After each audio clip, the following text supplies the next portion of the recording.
ఇప్పుడు ఆరా గురించి మనం మాట్లాడుకుంటున్నప్పుడు 400 నుంచి 750 ఫ్రీక్వెన్సీస్ మధ్యలో మన కణాలు ఆ ఫ్రీక్వెన్సీస్ని అబ్జార్బ్ చేసుకుని బయటికి వెలువడుతున్నది ఆరా. ఇదే 400 నుంచి 750 మనకి ప్రభావితం కాకుండా ఉంటే అది పాజిటివ్ ఎనర్జీ. ఇది లోపిచ్చిన నెగిటివ్ అనొచ్చు.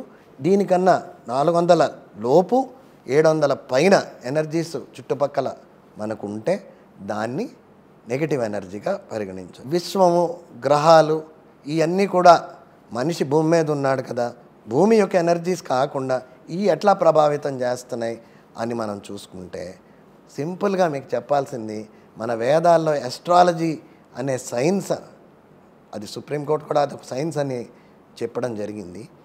ఆ సైన్స్ ఏదైతే ఉందో అది మనిషిని ఏ రకంగా ప్రభావితం చేస్తుందో, మనిషి యొక్క క్యారెక్టరిస్టిక్స్, ఈ నక్షత్రంలో పుట్టిన వాళ్ళు ఎలా ఉంటారో, ఆ నక్షత్రంలో పుట్టిన వాళ్ళు ఎలా ఉంటారో అనేది ఎలా చెప్పగలుగుతున్నాం?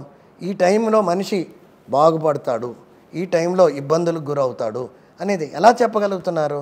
ఈ టైంలో మానసికంగా ఇబ్బంది పడతాడు, లేకపోతే పెళ్ళి విడాకులు అయిపోతాయి, ఇలాంటివి కొన్ని ప్రిడిక్షన్స్ ఎలా చేయగలుగుతున్నారు?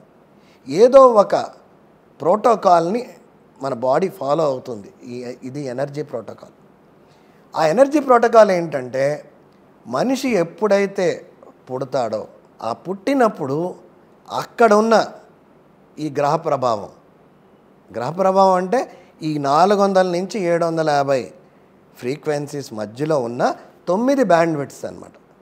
ఈ 9 బ్యాండ్విడ్త్స్లోనే 7 బ్యాండ్విడ్త్స్ ఓవర్లాప్ అయి ఉన్నాయి. దాన్ని చక్రాస్ అంటాం.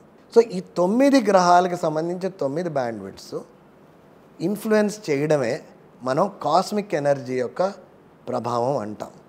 ఇది మనం పుట్టినప్పుడు ఉన్న దీనికి మన ఎనర్జీ, మన బాడీలో ఉన్న బ్లాకేజెస్ కానీ ఎనర్జీ బ్లాకేజెస్ సృష్టించడం జరుగుతుంది ఆ పుట్టిన టైంలో. కాబట్టి అది దశల వారీగా ఈ దశ అది బాగుంటుంది, ఎనర్జీ పైకి కిందకి మ్యానిపులేట్ అవుతూ ఉంటుంది బాడీలో. సో అందుకనే మనం అస్ట్రాలజీ పరంగా అది సప్లిమెంట్ చేయడానికి నవరత్నాలు పెట్టడం జరుగుతుంది. ఆ క్యాలిక్యులేషన్ కానీ అది టోటల్ క్యాలిక్యులేషన్స్ మీద బేస్ అయి ఉంది. అంటే ఒక ఇంటర్ప్రిటేషన్. అక్కడే మనం చిన్న లోపానికి గురవుతున్నాం. ఎందుకంటే ఒక జ్యోతిష్యుడు ఆయనకున్న నాలెడ్జ్ని బట్టి, ఆయనకున్న ఇంటర్ప్రిటేషన్ బట్టి ఆయన అదే దాన్ని ఒక రకంగా ఇంటర్ప్రిట్ చేస్తున్నాడు. అదేవిధంగా వేరే జ్యోతిష్యుడు దీన్ని ఇంకొక రకంగా పరిగణనలో తీసుకుని ఇంకొక అప్రోచ్ ద్వారా క్యాలిక్యులేట్ చేసి ఇంకో విధంగా చెప్తున్నారు.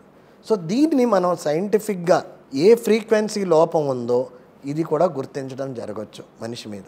అయితే ఈ లోపం వల్ల మళ్ళీ కణాలు ఎఫెక్ట్ అవుతాయి.